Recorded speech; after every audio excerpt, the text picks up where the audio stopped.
content is for informational and educational purposes only. You should not construe any such information or other material as legal, tax, investment, financial, or other advice. Nothing contained here constitutes a solicitation, recommendation, endorsement, or offer to buy or sell any securities or other financial instruments whatsoever by Draper Gorin Blockchain, aka DGB, the presenter, or other associated parties for the content being provided. Please do your own due diligence and seek proper counsel. Boom. Was up. It is Tuesday. We just had Labor Day weekend. That's pretty awesome. And Nate had an important question for us today. Oh, you did? Yes. The question was, why don't more people buy Bitcoin when they are going ahead and wanting to save to buy a house or an investment property? That's the main question. Because once you hold it, you don't want to let it go. Right. You're like Rankin and I. We've become the most frugal people of all times, you know. And why? Just hold. Hold. Right? And so this is the other thing too that kind of came up, which was we're still so early on the real estate side that a lot of people don't understand that on the real estate side, especially on DeFi, some of the parameters aren't really set up yet, because you can't go ahead and have, let's say, 200,000 in Bitcoin or 150,000 in Bitcoin and then go ahead and go to a traditional bank and borrow against it with a loan.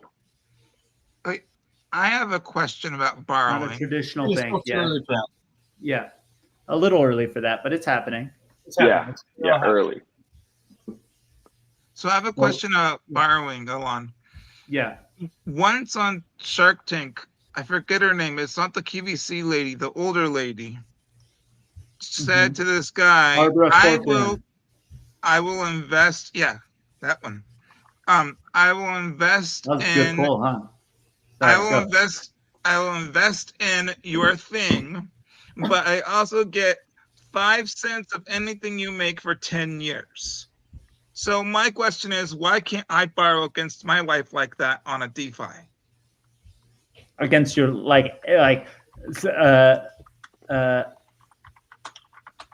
so there was a thing.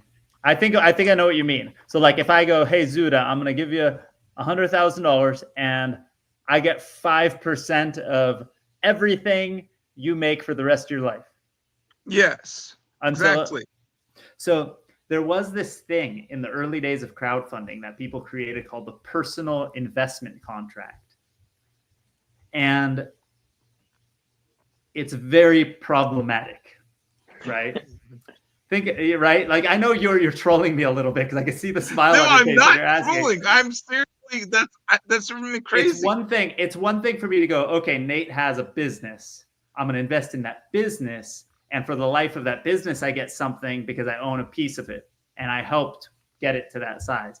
But when you say, Nate, for the rest of your life, I'm going to own a piece of everything that you do, even if it has nothing to do with this business, it starts to get weird. Now, people try to make it not be weird by saying, okay, we'll have like a 5x return. So I get 5% until you get something. But it's really bad. You can't really do that. Well, it's because of the risk. You have to charge a higher rate on that. Because what's the proof or the guarantee that you're going to pay out unless it's not even proof. It's owning a piece of a person. It's not okay. Yeah, that's slavery. But I mean, there is ways to counteract this. Like you could have a short on it, right? So, I mean, but it has to be a clause. You know how depressing that would be? Like think about it's like in sports. How do dudes do it? Like where it's like everyone is talking shit about like, oh man, they made a horrible trade. That guy sucks. You know, there's millions of people. But imagine if somebody bet on you, Rankin, and then the next morning you find out that millions of dollars, millions of people are shorting you because they're like, fuck it, we have no faith in that guy. Well, That's you horrible. put an insurance policy. You put like an some type of insurance policy that if you break a leg, that we get paid out because you broke a leg and now you're out the game. Right. So you have to have an insurance, some type of insurance on whatever the product is. Okay, I'm seeing how flawed it is. Thanks for taking us down this rabbit hole, Zuda. I mean, if Brian's, if somebody's gonna, fail at something, like you got to be able to have an insurance policy. Like, what do I? But that's a part. Think about us.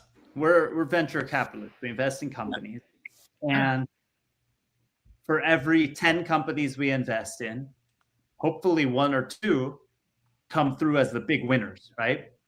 And there's lots of people who go, and it's natural, right? Especially if you're a conservative person, you're worried about certain things. You'll go, well, how do we make less? We already do this. Let's say 5 companies go out of business, right? No, hold on. Let's say 5 companies go out of business of that 10, and then 3 do okay, and then 2 really kill it, right? You go, the natural thing is to go, well, how do we make sure those 5 companies don't go out of business? But it's our job. Our job isn't to worry about those 5 companies. Our job is to go, how do we get more of those superhero winners, right? Yeah. And so you optimize for those. The second you start worrying too much about, things like a broken leg or but that's why there's more risk. A better version of that where it's a company, not a person. Then you're not focused on the right thing. Yeah. Well, the VC space inherently takes on more risk, right? We do the same thing with mortgages. A mortgage is basically the assumption that you're going to have a job and you're going to make money to pay your bill.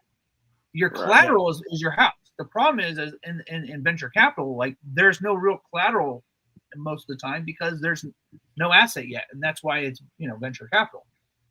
But you de-risk yourself by having a larger portfolio and by there's some groups that they call it like spray and pray, right? They make like a bazillion investments in just every company in a sector, any company in an area or their category or whatever. But hopefully you're smarter than average and you pick the winners, but it takes a long time. The risk isn't as much. The risk is the time frame.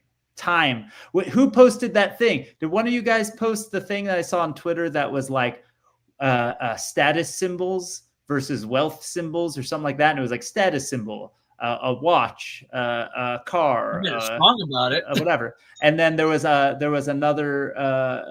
Then it was like wealth symbols, and it said like time. Right, was one of them, right? Assets or something like that. And it's because it's much harder to hold these 10 plus years. That's also the big problem with Bitcoin, with Nate's question, going back to it. Why don't people do it? Because how hard is it to go, I put 10 grand in the bank. It's now 100 grand. How hard is it to not spend that 100 grand? That 100 grand will turn to $1 million if you hold on. But I want to sleep nice and warm at night in a Lambo. And so I've been looking at this. I've been looking at this question. It's even we have to look at the barrier of entry. So most people can't even log onto a website and do copy and paste. Let's just look at the basics. Okay. But there's no barrier anymore. Cash App has Bitcoin. Okay. Cash App does have Bitcoin. That's fair. But also we have to go to, Cash App does solve it, but the problem with most Bitcoin ways is having to remember your passphrase, your seed phrase. I think the biggest problem is along with what you were saying is like if they raise, right? If they go from $10,000, they put it in there, and it goes up to 100,000 now that they have in the bank, right? I think it's predicated on each person's situation, right? And guess what? We live in America where most people don't have $400 for an emergency. Right. So that we're having this conversation, this luxury conversation. Why didn't you buy Bitcoin? Well, how about why didn't I pay my rent? It's a very again,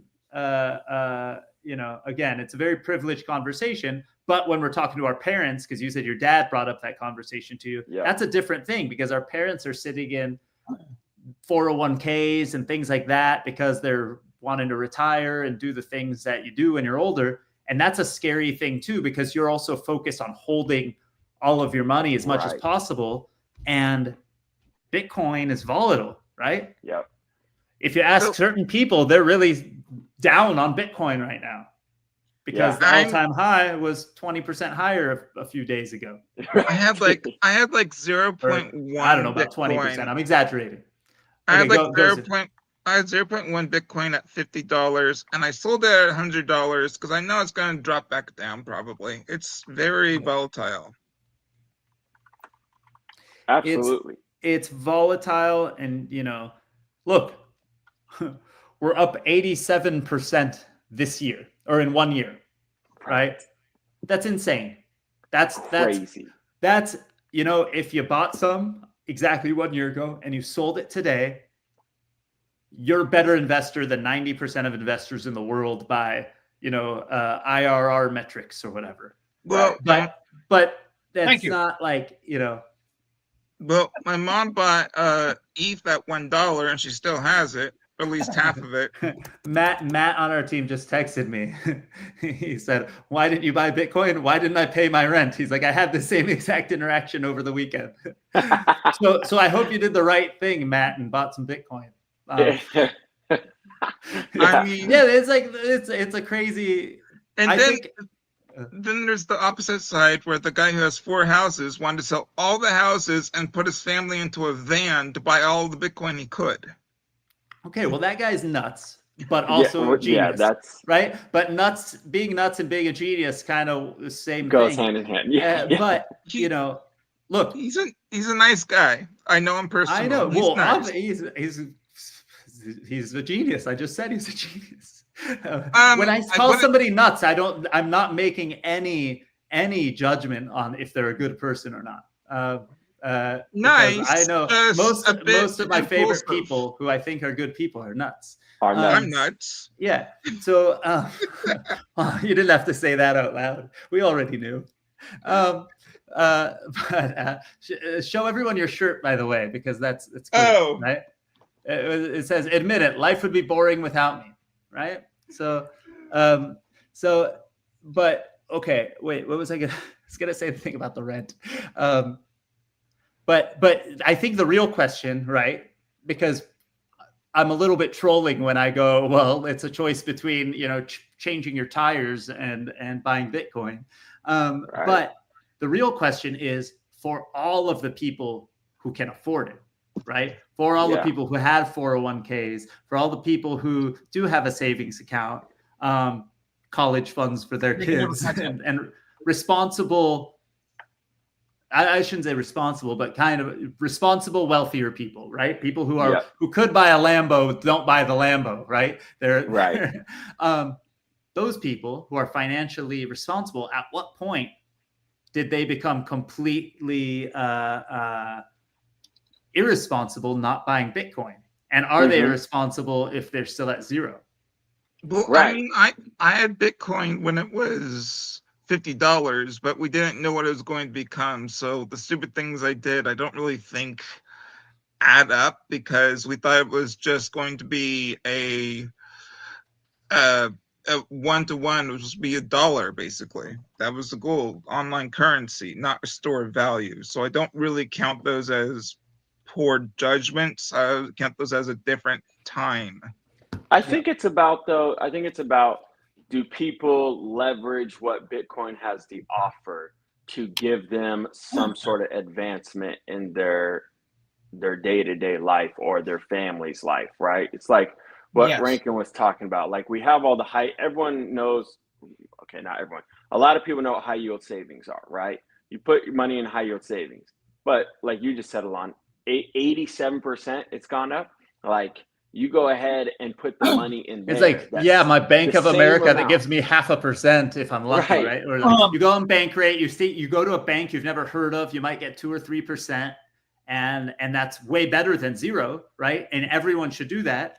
But this is a totally different category. But here's the thing: 1 year ago, when Bitcoin was at, hold on, let me look back at that exact. Guys, it comes down to awareness and compliance, right? Okay. And the reason is, and here's the example. I actually tweeted this out a couple days ago, and I said, real estate versus crypto LPs. A multifamily deal barely breaks even with current rates, right? I was looking at a property that was a fourplex. I was like, okay, well, what are fourplexes going for, right? And I found a fourplex that was $890,000. It was marketing itself at a 6.5 cap rate. But the 6.5 cap rate is only if you paid cash. So you're making this. If you're not, and if everyone who lives there is paying you on time and everything else, and you know, the pipes don't burst. Well, here's the thing. So you have that 890,000.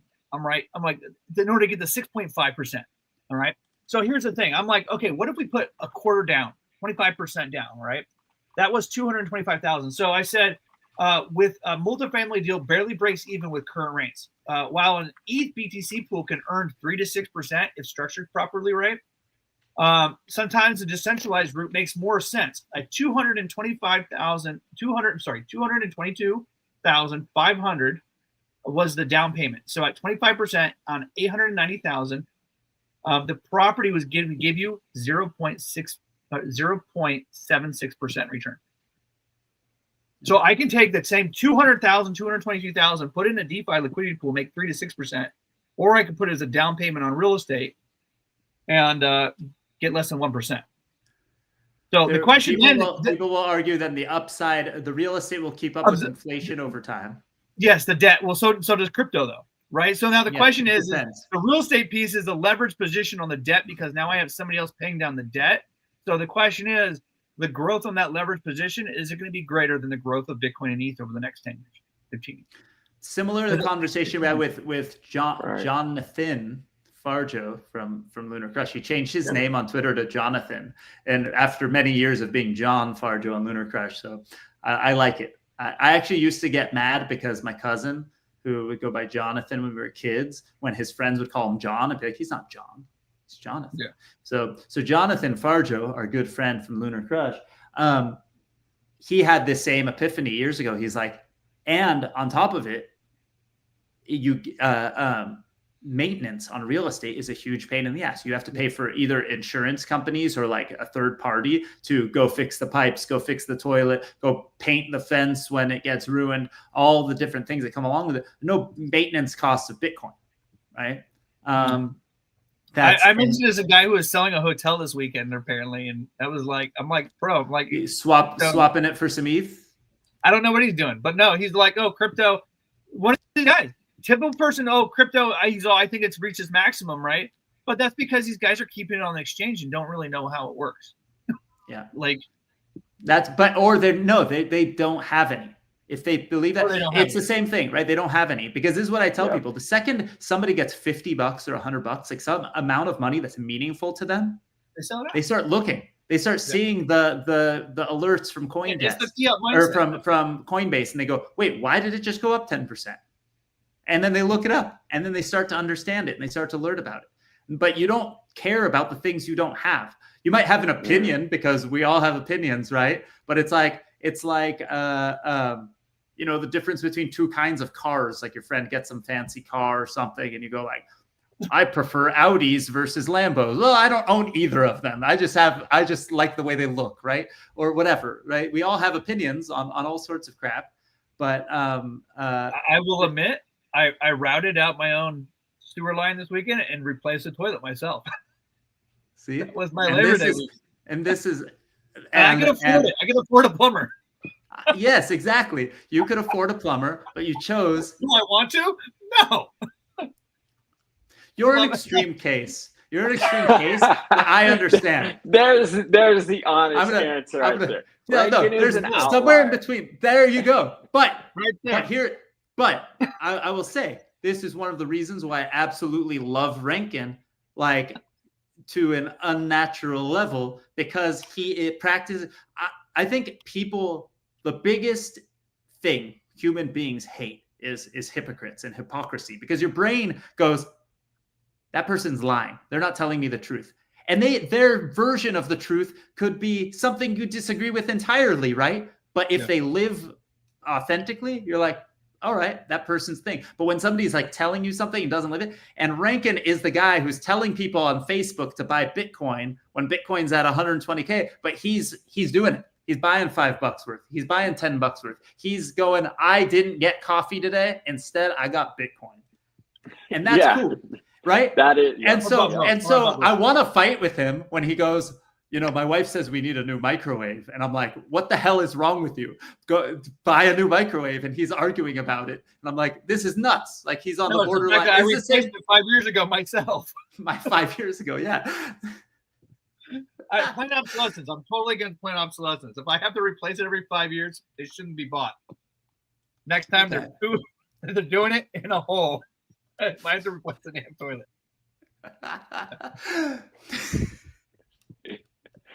Oh my goodness! But that's the conversation we started with. Why aren't people buying Bitcoin? There's insane people who are like, I'm going to not spend one extra dime that I don't have to on something I don't have to.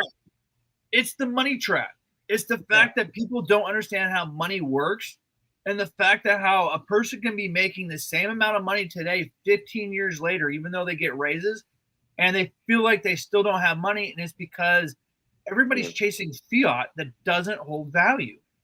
And once you get into a different mindset where you actually hold something, whether it's gold or Bitcoin or something like that, that actually holds its value over time, you start getting a different perspective going, why are we chasing fiat? But it used to be a luxury argument too, because there was always that one wealthy person in every family that pointed to me like he had real estate. Well, that's nice. He bought real estate and then could afford to not sell it when he bought his next place, and he started collecting real estate. That's like how nice, It's a business. Like, I always tell my buddy the best thing you can invest in is your own business. Sure, is 1,000% in yourself. In yourself. Yes. Real estate is just another business if you have renters. Yes, but it's a problem. It's a solution that almost nobody had access to before, right? Yeah. And then you look at startups, because startups were probably the biggest category, startups and small businesses, biggest category of the ability to create generational wealth for families. Well, guess who can afford to invest in startups? Only accredited investors who are already millionaires, who already make hundreds of thousands of dollars a year. Like, then it's like, okay, thank you, Scrooge McDuck. Like that's a nice bit of wisdom you gave me, but fuck you, because I can't afford shit. Like, that's the way 99%. But now you can do what Rankin is talking about. You could go, you know what? I'm not going to buy an $8 Frappuccino and instead buy Bitcoin that's going to be worth $80 a couple of years from now, right? And you just start collecting, and you can catch up. Yeah, it's weird to think that now, though. Pump, that guy on Twitter, Anthony Pompliano. Oh, here's Zuda's back. Oh wait, let's see. Okay, cool. Zuda, we lost you for a second. You good? Yeah. Hard messed up. There we go. The order of the boxes on my screen was different than before. Cool. Welcome back. So Pomp used to Anthony Pompliano on Twitter. Now he just raised like a few $100 million for one of those Bitcoin treasury companies or something. The dude is a beast, right? And he used to give a talk at all the early Bitcoin events, and the talk was called, I think it was called Get Off Zero. And you go to these events. I remember there was one in LA that was, what's the NFL guy that got Bitcoin for his contract? Russell Okon. Yep, Russell Okon. Yep. He had an event in LA, and it was like a mix of some sports people and a bunch of cool kids club of crypto people, and just a bunch of people. It was like, a few hundred people at this event. And Pomp came up and gave his speech about getting off zero. And I think it's such an important thing. And some people hopefully listened, because this was like, 2018 or something, right? 2019. And then like next year they made fun of the football player thing because Bitcoin's price crashed. Now, and now if he held, he probably made more off of the Bitcoin than he did his old contract and any endorsements he ever made, right? Yeah. But that's the thing. that's the thing is a year ago, if you were holding Bitcoin, a year ago is like 50K, but maybe a couple months before that, if you were holding Bitcoin, everyone was laughing at you going, oh, you probably bought when it was 50K and it went down to 20, you know? Yeah. But before that, you're like, oh, you probably bought when it was 20 and it went down to $5,000, right? 100%. And so that's also part of the luxury problem or the huevos it takes to hold. So that's a big key. That's a big key is you have to have the financial ability to ride through a cycle. Because I know people. Yeah. Don't spend money you don't have. So for that should be the golden rule, but that it isn't. No, but so even a lot of businesses have cash flow, right? They have cash flow in, go out, but they don't necessarily maybe have enough money to park it.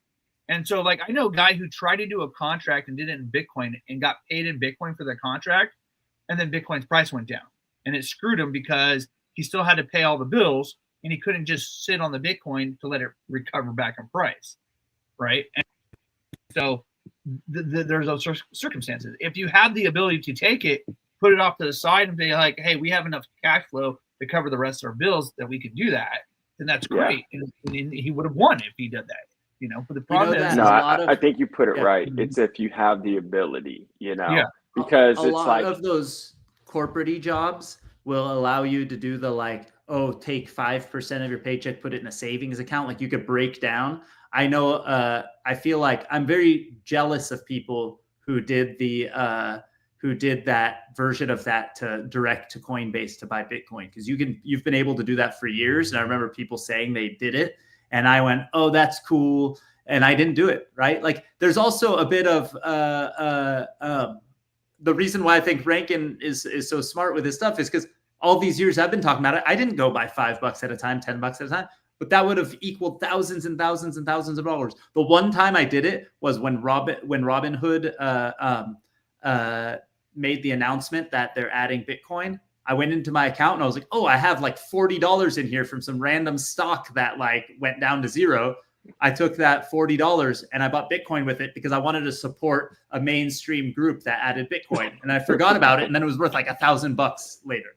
And it was like crazy, right? But imagine if during that same time it was just buying $5 here, $5 there. Even if it was $20 a month, it would have been amazing. I was buying Bitcoin and Robinhood, and then when I found out they couldn't withdraw, I'm like, well, I should just sell this and go back on Coinbase and buy it. And I wish I'd never sold it. I know. Yeah. But even it's just like, okay, so if someone goes ahead and they put, you know, instead of putting, they wanted to, you know, maybe they don't want to get an investment property, but maybe they want to. The first purchase is going to be a condo, right? So they can't afford maybe a full house right now, but they can't afford a condo in a year or 2 years, right? Make sure you at least get 2 bedrooms. Yeah, no, I'm in agreement with you on that. Absolutely. But it's like, should we fault them for putting their money in a Bitcoin versus a high yield savings, right? No, so I actually have buddies. I have buddies who are selling their houses right now to buy more Bitcoin. And they're literally asking this question. So they're like, should I sell? And I'm like, well, right now is the wrong part of the cycle to ask these questions and do this. Yeah, right. You're like, done it last year, not now, but you know. I honestly last year, what would we have said? I don't know about selling your house to buy Bitcoin, but I think instead of buying more real estate, if I didn't have kids, I would have. Go, Zuda. Sorry. I think for most people, it's too expensive to buy Bitcoin at this point in time. And I have a few bets in my portfolio. One that is doing well right now is Bitcoin Cash. I really think long term, people are going to look for something that has the name Bitcoin, and Bitcoin Cash is doing okay. Zuda, I love you. Of course you do. Of course you do. I mean, I was way cheaper when I bought Bitcoin, and I bought more Bitcoin Cash than I bought Bitcoin. That's good. I also think we should applaud those people, like what Alon was saying. I think we should applaud people that get into the market, start putting their money into it, and they, even if they go ahead, they put their money in, and they take some of it out, some of their profits out, because it allows them to go ahead and get that condo, right, or to get some other asset because they had it in versus having it with like a high yield savings or something that's only getting 3 or 4%, I think they should still be applauded, because those types of people are at least putting it into the marketplace now to let it have a better chance of it growth. If you're going to hold dollars, make sure you save. If you're going to get some at least, even if, but only get amount you can afford, because it could go from this to half the price tomorrow. It could also double. I don't know. Yeah. It's going to be volatile over time, but also, you know what? It's all, I don't know if we want to go down this cynical rabbit hole, but it's all being co-opted by the large banks and institutions and governments and stuff now. So, but that's why I bought in. If you can't beat them, join once them. Again, long-term vision, Rankin. There's the, hey, here's the moonshot that we might be able to destroy all the financial institutions of the world who have brought us 90% of the worst things in the world. But if they co-opt us and join us, now if you can't beat them, join them. Is that where you're going? Yeah. Right. That's where Rankin's going. What? Hey. If you can't beat them, join them, right? Well, no. It's so there was a conspiracy theorist that said, right, here we go. Yeah, so he says if you know the end goal, you can see the road. Yes. Okay, so Kian is saying that he had a friend who he tried to get to put his 100K from his classical savings account into Bitcoin when it was 26K. Now his friend passed and talks about it all the time. You can't do that. You can't do that, Kian. We all have that. I told my sister-in-law not to buy Dogecoin on a credit card one time because that was the responsible and correct thing to do, but it was the wrong one time. I told a lady when Bitcoin was pennies in 2010 not to buy it. So, yeah. I don't know. My biggest problem is staying a little bit diversified. Well, it's worse when someone, Kazuda, when we tell someone not to do something, that's bad, right? Because then it's kind of on us. But it's worse when all indicators are telling you to do something and you don't do it and you lost, right? Like, because then it's your responsibility on yourself. All my friends are mad that I'm too conservative. That they're like, you pushed it harder. I've messed up so many times. You push it more than anyone I know. I don't push it to anyone. Like I do on this stuff, but I don't go on my personal stuff and I don't go to family events and tell people to buy Bitcoin. If they bring it up to me and ask questions, I will tell them, but I don't tell them. And I'm mad at myself for not doing it because you know what? I should have done it. You know what? 2015, Christmas, I was giving away 0.1 Bitcoin to everyone. Only one person took it and he sold it at around the same price. Yeah. I gave $20 worth of Bitcoin on Christmas and Hanukkah to a lot of my family members the year that Bitcoin peaked at 20K or so. And so they were down for a long time. And now they're all up on it. And they all should have strips of paper with a private key that gives them access to it. But I don't know if they do. But that was the only time I kind of evangelized it in that way. And then I did some experiments with nieces and nephews where I told them to get ETH wallets and stuff like that. But I never went and told the people who could actually afford to put real money, to put real money in. I just told them that's what I was doing if they asked. Yeah. I should have been more like Rankin.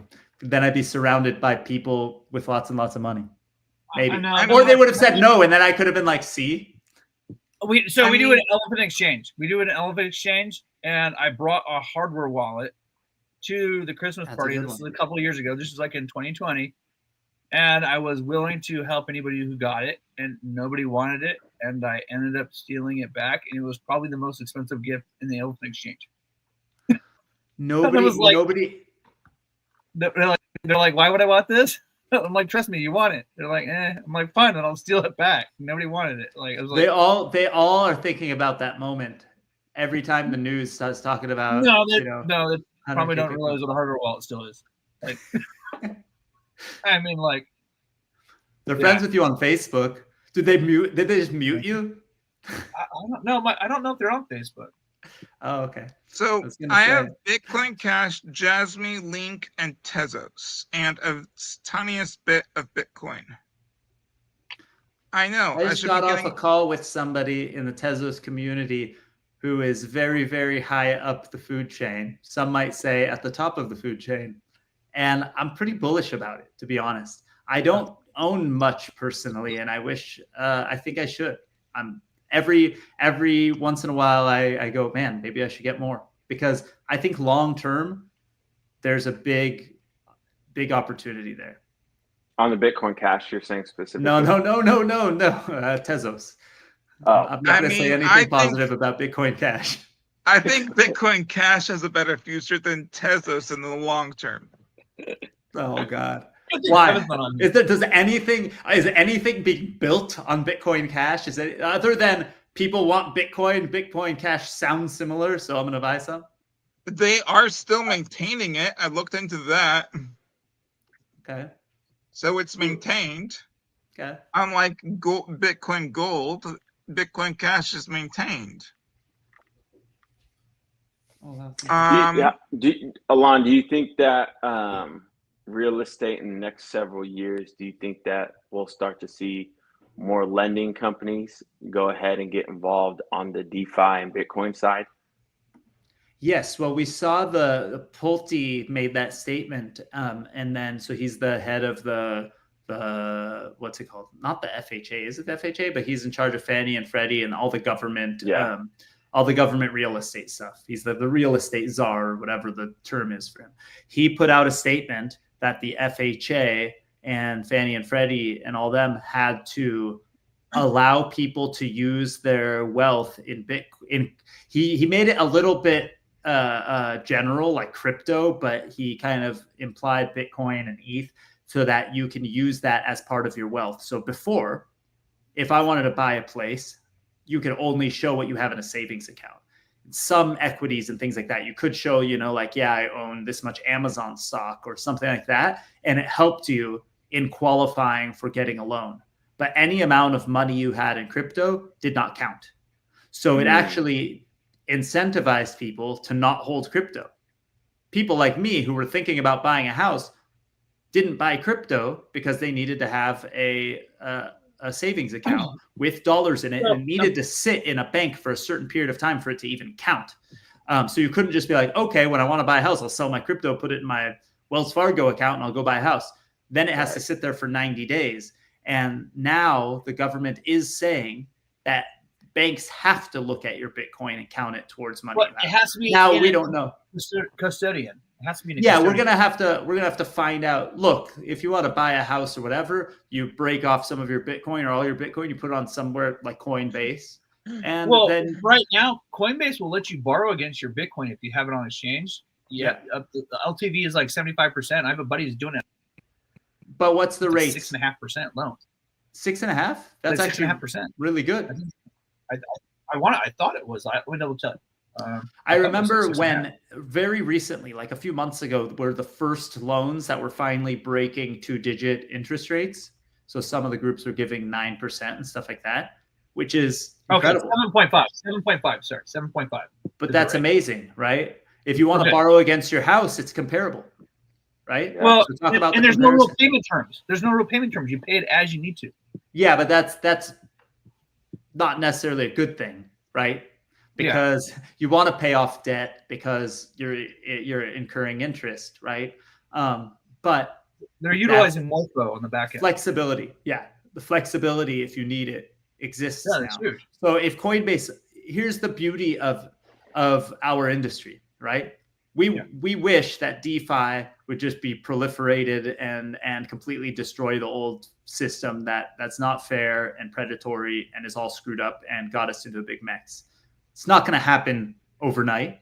In the meantime, there's going to be really awesome products that are created in DeFi or by groups that play both sides like Coinbase.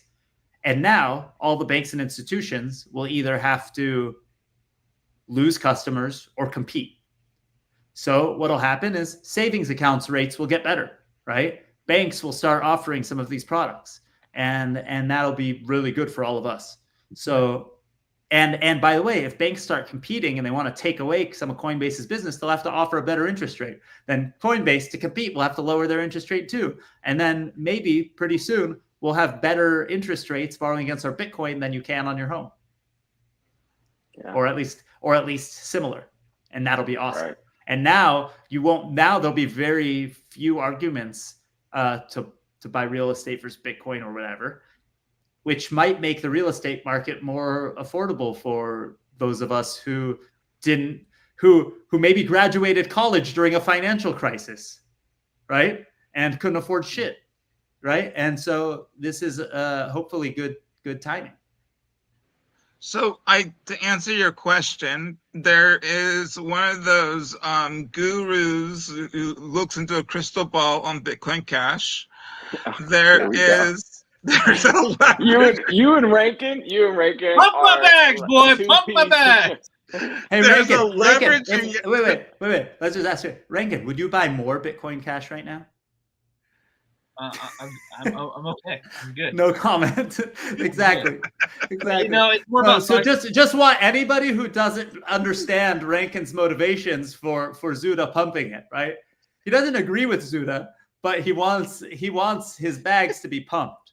Right? There's cycles. This is the same. This is, by the way, hey, no judgment, because so many of those Bitcoin maxis out there that claim to be the super libertarian, superheroes out there that used to go to the Bitcoin conference and talk about how much freedom Bitcoin was going to bring are the same people begging and wishing for every financial institution and government in the world to adopt Bitcoin. Why? Oh, yeah.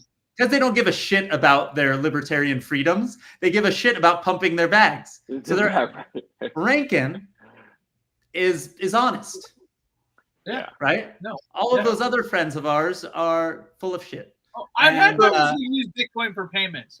Yeah, and it works. It's kind of slow, but I mean, the best thing is like being a reserve asset by the institutions. So Rankin, we can keep it as our reserve asset in a centralized place, and Cash App use it for payments. I did that interview thing at the what do you call it? The Capitol steps in Sacramento on Friday. Yeah. And one of the things I said, By the way, you should share about that, because we didn't even talk about it. I gotta find out. I gotta see if there's I don't know if there's a list. But tell us about it. Okay, so Rankin, where did you just go backtrack real quick? Where did you speak last week on Friday at? So the Brian, who I had on the last show, he came on to talk about his food token. And anyways, Brian's really good at media and calling film crews and getting people out there. So he set up a day at the Capitol on the steps, because anybody can rent the steps on the Capitol. And he set up a media thing to have the news out there. Had Kevin Kiley out there, had Jim Boy's Tacos and some other local restaurants out there supplying food to talk about his token. And he asked a few of us to speak from the local crypto community, from the Bitcoin only group. He had a Bitcoin, the leader over there, talk about Bitcoin. And then he also had me talk about DGB and whatnot. And set like a podium up. Actually, I didn't realize. So Brian rented the steps of the Capitol building. Like anybody can do it. Yeah. Oh, okay. So That's like cool 30 minutes to I could just hold a press conference in front of the Capitol building in Sacramento and go full like comic book movie, totally. bad guy, and just hold a press conference with a podium. I don't know. We should do that. If you're probably swinging on guns, you're probably gonna get in trouble. They do have no. I want to wear a suit, right? Wear a suit and tie, stand in front of the state Capitol building with like a podium that has some official looking seal on it, right? We'll rent one of those or buy one, and then just give any speech you want to give, or bring a real seal, a living seal. So you have to get some water. As what I kind of said, I said what really solidified my belief that this wasn't a passing trend, that this wasn't going to go away, was stablecoins. I saw early on how governments would be incentivized to adopt them, both as a new form of taxation transparency and a demand engine for U.S. treasuries in a more open and accountable financial system, essentially. I mean, the fact that they're buying treasuries on the back end of these stable coins is a huge incentive for the government.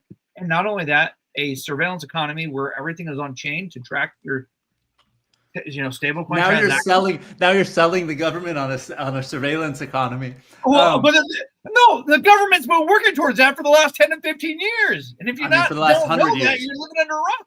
And so no, but that's the beauty.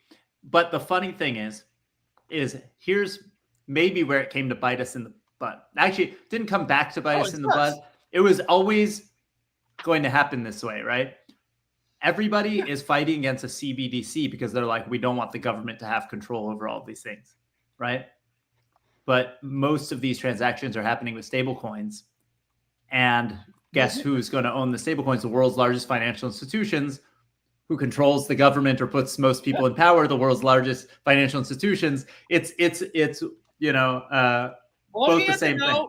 All you have to know is what is the game? What is their end goal of the game? And if you know what the end goal of what they want, you can see the patterns of how they're getting there. And it's kind of obvious over time. And so, and then if you know where that's going, if you know where that puck is going, you bet on that. And how do you bet on that? You buy your Ethereum, you buy your Bitcoin because all of this stuff is going that direction. 100%. And we're lucky Coop just joined us for the last 10 minutes. But speaking of talking on the Capitol bill, so Rankin went in front of the state capitol here in California. Coop is always at those DC events because you're in Maryland, close by. You were just at some epic events. You were like live streaming from like a Stand with Crypto thing with like Logic up on stage, right? Yeah, I was trying to show y'all my merch. I got the merch right here. I'm gonna give some t-shirts away to my followers and stuff. Nice. Yeah, it was a dope event, man. I was up there. I saw a lot of people that I know. Web3 DC was there. Shout out to Gilberto. And Web3 Maryland was there. Jackie Cooper. Me and her members of the Government Blockchain Association. So it was a lot of people there. It was good. The kids were having fun. And we gave a lot of crypto away. We gave like $20 of crypto to the first couple people. And, it was pretty dope. I was able to talk about music NFTs to a lot of the musicians there. So, yeah, it's cool. The funny thing I talked to Kevin Kiley and I said, hey, I mentioned this 3 years ago in the stablecoins. He's all, yeah, you called it. So Kevin Kiley is one of the state representatives from Sacramento, Congress, right? Yeah, I think he's in Congress. So David, I remember you telling me you had a conversation with him the first time you met years ago, and you were like, he dismissed me. Like he was just like, okay. David, he's United States representative. Is he in Congress? I think. Yeah. Go ahead, Zuda. Sorry. Yeah, what's up? David, do you think I'm wrong on the Bitcoin Cash? I want an honest answer. I like it's more usable because it can fix more larger blocks, but so is BSV. And I'm not a BSVer, but they've completely shut down on ramps and off ramps to BSV intentionally. So that's not a yes or a no. He's look. He didn't dump the amount he has. I'm hodling my Bitcoin Cash, bro. He's holding it, right? So I just was looking for nobody a yes wants or a no. to make because it's not like a cut and dry, easy answer. True. So here's my opinion. I don't know a lot about Bitcoin Cash, but I think it could do well if it does the right things with the Lightning Network, and it makes it easier for the people that don't know jack about crypto. If they can use Bitcoin Cash as a Bitcoin alternative and then somehow use the Lightning Network and it goes real fast. Because I'm going to tell y'all, the other day I was out at Kava getting some food and I somehow messed up my bank account and I overdrafted. So I was moving some Bitcoin around. It took an hour for the Bitcoin to arrive. And everybody, the girls behind the counter were like, are you ready? I'm like, no. I was mad. I'm like, I'm trying to wait for this Bitcoin to hit. So it finally hit, but that's a problem. It's a real problem, man. I need my money when I want it. Litecoin is doing faster than Bitcoin. Yeah, but Solana's fast. I can get my Solana pretty quick, but Bitcoin, man, it took a whole hour. Man, if I had been on a date and couldn't pay my bill, it'd have been so embarrassing, man. Oh, shit. So Bitcoin Cash can do 116 transactions per second, while Bitcoin can do about 7. Holy crap! There goes the answer. They're still not fast enough. Probably. But look, the Lightning It's Network. not We got to get the guys from Litecoin There's a few of them out there, and there's a community. There used to be a community here in LA, but I know a couple of the guys, and I see updates from them. They're doing a lot of work on the Lightning Network. So I feel like the guys from Litecoin. Well, so that's them. I think Litecoin used to be merge mined with Doge too, which is kind of cool. And I do own Litecoin too, as well. Not as much. Sorry, I'm taking what bites. Don't you own, Brinken? What don't you own? What don't you own? I don't own a lot of memes. Okay. I'm very short meme coins. There's one meme that's turning into a stock that I think is worth owning. Pengu. I already own Pengu. I got the airdrop, but I sold it all. I just I swapped mine for the most undervalued meme coin of all, Coupe de Ville. Ah, yes. Hold on. I don't even know if I can get into that wallet. I got to double check because I got. What about fart coin and all the other ones? Y'all not doing the fart coin and none of that stuff? No. I mean, I think I still have some bonks. Nate said no. No. I go to anything like that. I turn to talking with Rankin, and if Rankin's not really all over some of it, I'm like, you know what? I don't know about this one. I got 10.25 million Coupe de Ville. How much is a Coupe coin? I don't know. Well, look, don't. Hey, it's a copycat. I got copycats everywhere. It's a bunch. It was a copycat. How much is a Coupe coin? You told me which one to get, I think. And yeah, I know. I gave you the right one. You can't put a price on some things. I'm not promoting it right now because I haven't dropped my album yet. When I drop my album, then I'm going to try to tie the tokenomics. Right, so this is the time to buy. How much is a Coupe coin? Yeah, but I got to work the tokenomics out. I'm not. No market information. No market. I'm not shilling it. I'm not shilling it right here. I'm not. Talking to Ryan is instigating. We got to talk about it when he's not on the call. How about that? Okay. We got to give him some space. Jeez. Okay. Going back to the original question, Rankin, I'll let you kind of button it all up for us. So I'll kind of give a little spin here. We should We should ask Coop the first question. Ask Coop and then give him from his opinion. Because I have a feeling he's going to say similar things, but maybe he'll have a different perspective. And then what happened? So the original question, Coop, is why aren't more people buying Bitcoin when they're going ahead and starting to save money to buy a house or a condo or some sort of property, right? So instead of saving money just in your cash, like in a bank account or in a high yield saving account where it's getting 4 to 5%, why aren't more people buying Bitcoin to go ahead and do that? They don't understand it. And to add on, why aren't they buying Bitcoin and somehow staking it at a higher interest rate for more yield? Because they haven't talked to me. I don't think they found a way to stake Bitcoin yet, have they? No, most people have no clue. Most people have no clue what you can do with crypto these days. Yeah. So there's technical issues. There's just not knowing. Well, that's the biggest thing ever, right? Most of us had no idea that certain financial things even existed. Well, so we have nothing, no frame of reference, no idea you could do these things, right? So even if we somehow got lucky or bought a few shares of stock while we're working our jobs, sitting in our cubicle, and then you want to go buy a house, the only way to do it is to sell it, right? Until someone teaches you, you could borrow against that. Who knows? Well, you can see that's a cool book. The demand is for institutional products, right? So I'm looking at liquidity pools. The number one that's most wanted is Wrap Bitcoin right now. The number two was CBBTC, which is Coinbase's Bitcoin. And then the third is CBDC. But that's just a wrapped Bitcoin too, right? That's just a wrapped Bitcoin. Earning a little yield. TBDC, which is actually pulled off chain and actually could be brought back to real Bitcoin, which is probably the most decentralized one, is the least desired right now. So like people are actually desiring centralized Bitcoin for some reason. And likely that's, because it's, institutionally accepted probably versus others.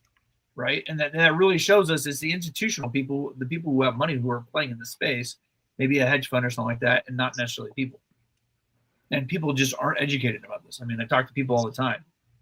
I'm like this guy that was working with Brian. I'm like, you should come to our crypto meetup and learn about crypto more. So it's not like you have a clue.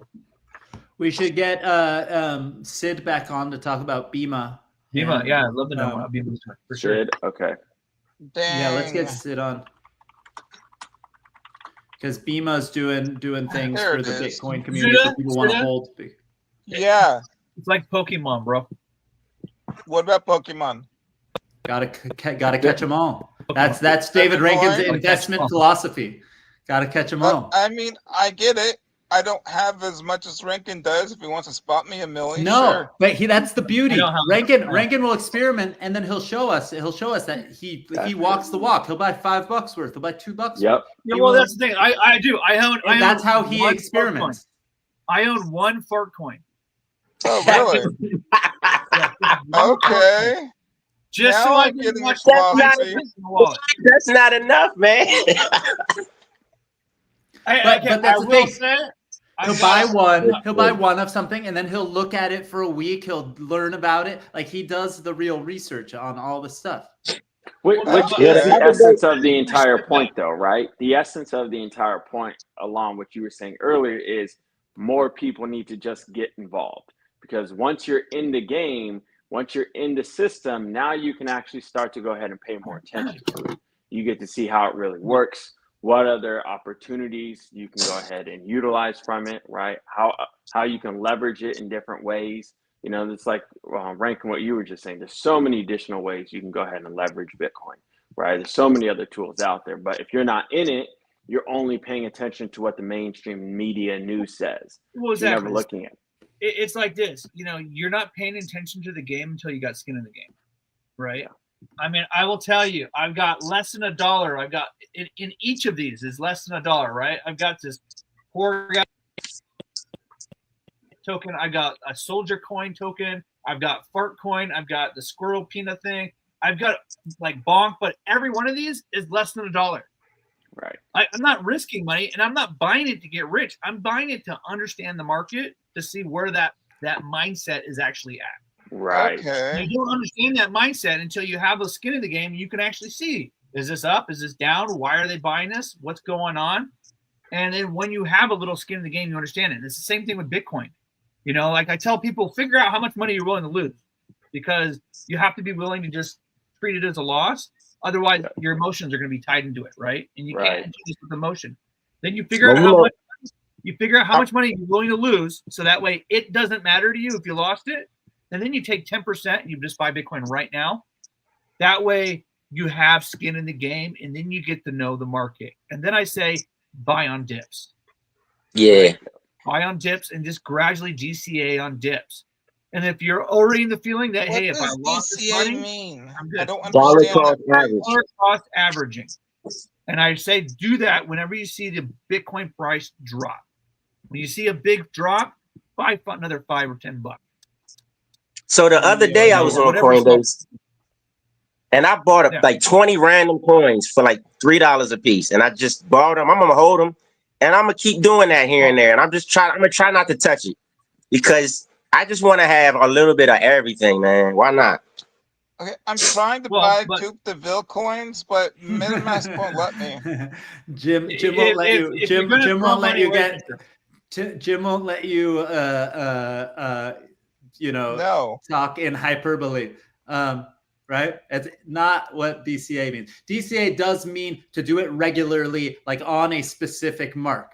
But Rankin is saying, do a version of that where instead of just on the first of every month buying $50 worth, hold that $50 and wait for a dip, and then go boom. That's when you do it. Be a little more strategic, and then you might get a little extra.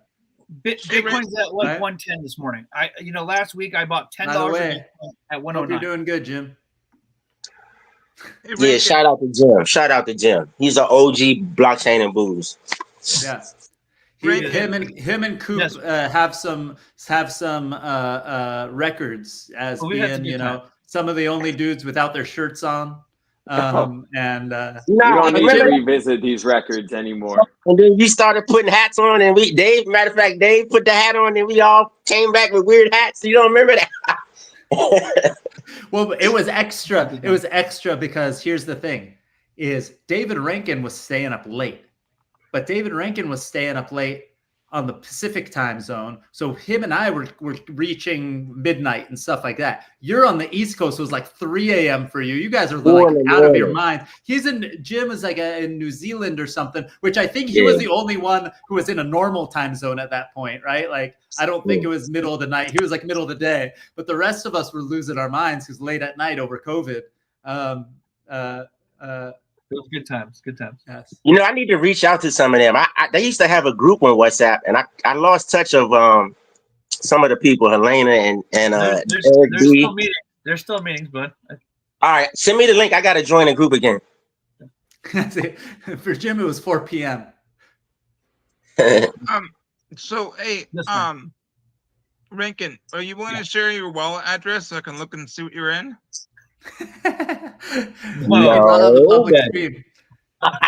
He just told you. A little bit of everything.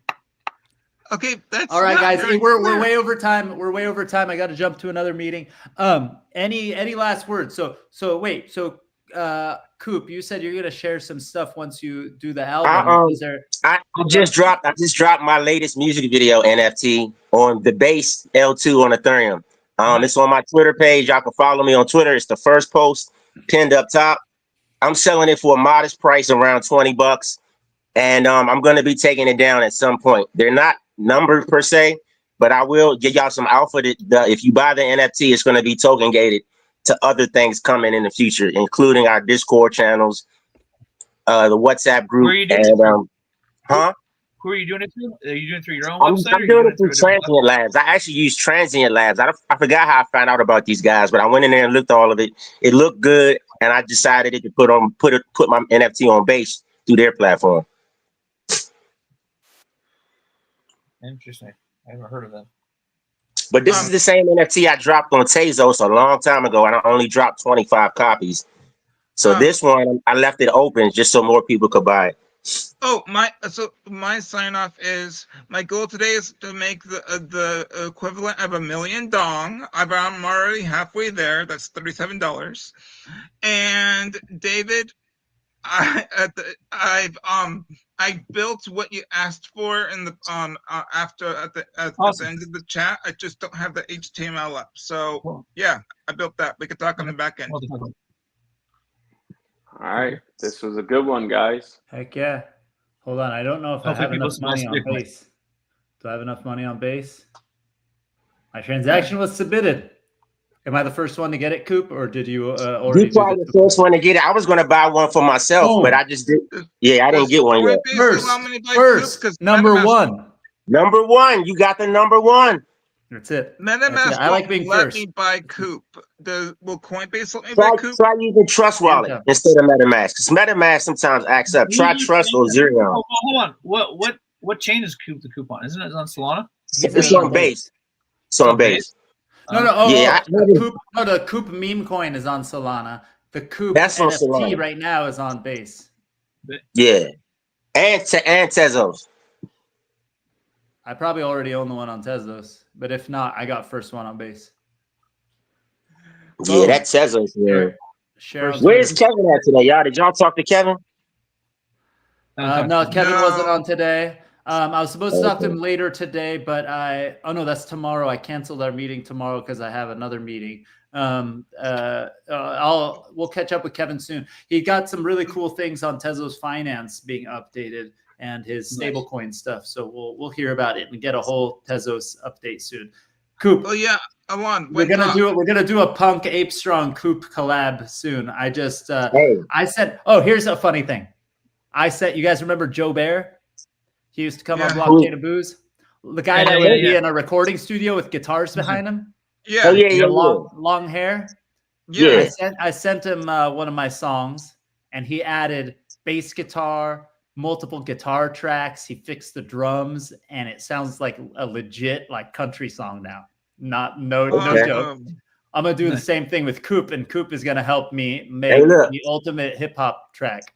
Let me give Violetta a call. Violetta Zeroni might be down to do a collab with Punk A Strong too, man. I'll hit her up. Let's do it. And I can sing some, but you're singing, so that doesn't really help. It's on a hip hop track, lots of people gotta come in and do things. We'll have to find out. Yeah. I can Nate's dying for a Zuda hip hop track. A lot of the crypto hip hop is cringy as the F word. I can't curse on here, but a lot of the crypto hip hop is whack as hell, man. Like, I can't wait to come in. I can't wait to come in. I love. Rankin's got some crypto. Every time there's an all-time high, I do blast some Spotty Wi-Fi. All-time high. Yeah, Spotty. That's my folks. I rock with Spotty, Kane. Spotty and Kane Mayfield is awesome. You should have him on here sometime, man. Kane Mayfield. We should do a music. Hey, you know what? Let's plan that with Coop. Let's do a crypto music thing and get some of the OG crypto music people. We haven't had them on in forever.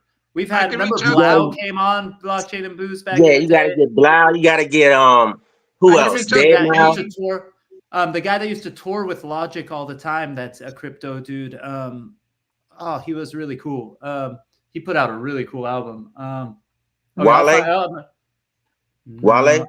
No, I'm Sammy Ariaga? No, it's okay. I'll find it and he had a really neat album. He was wearing like a painter's like getup, and it was like very abstract and cool. Like it was very artsy, but we need to get Tommy Danvers on it too. That's the guy that did that song. I'm too sexy for my shirt. That guy that did that song. He's into music NFTs now. So yeah, we need to get him on it too. He's part of the Anthony too, the music NFT crew.